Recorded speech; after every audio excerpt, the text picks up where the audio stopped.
17 MPS. My name is Barack Obama. Nigga.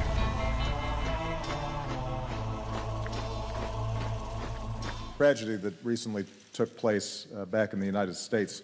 Over the weekend, a massive landslide swept through a tiny town called Oso in Washington State.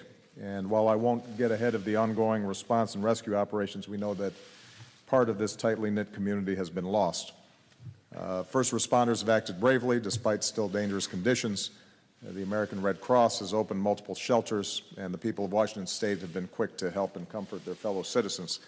I just spoke to Governor Inslee, who swiftly declared a state of the emergency. I signed that emergency declaration to make sure he's got all the resources that he needs. My administration is in contact with them on an ongoing basis. FEMA and the Army Corps of Engineers have also been on site to offer their assistance and expertise.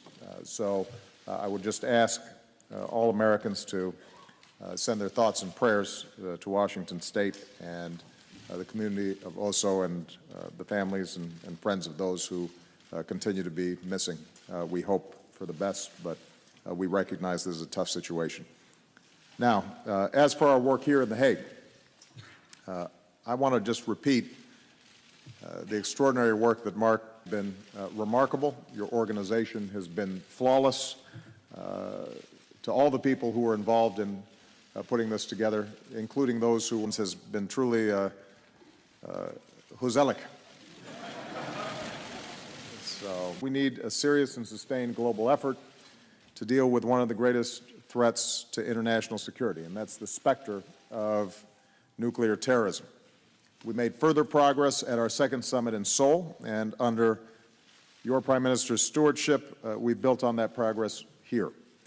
In keeping with the spirit of these summits, this was not about vague commitments. It was about taking tangible and concrete steps to secure more of the world's nuclear material from one of their experimental reactors. That's enough for dozens of nuclear weapons.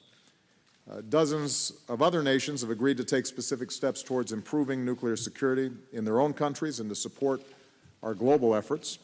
Some have pledged to convert their research reactors to low-enriched uranium, which cannot be used to make a bomb.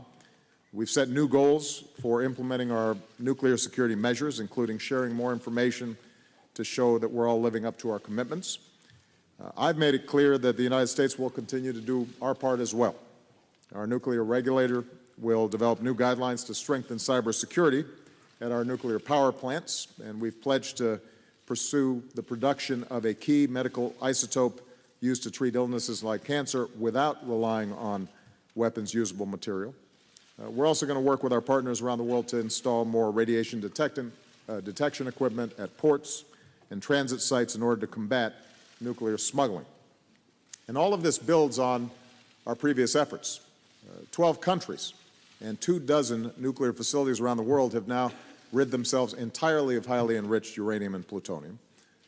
Dozens of nations have boosted security at their nuclear storage sites or built their own counter-smuggling teams or created new centers to improve nuclear security and training. The International Atomic Energy Agency, or the IAEA, is now stronger, and more countries have ratified the treaties and international partnerships at the heart of our efforts. So we've seen a fundamental shift in our approach to nuclear security. But as Mark indicated, we still have a lot more work to do to remove all its highly enriched uranium from its nuclear fuel sites. Had that not happened, those dangerous nuclear materials would still be there now. And the difficult situation we're dealing with in Ukraine today would involve yet another level of concern. So it's a vivid reminder that the more of this material we can secure, the safer all of our countries will be. We've made progress. We've got more to do. We're going to continue our work, and I look forward to hosting the 4th Nuclear Security Summit in the United States in 2 years. So thank you again. Nigga.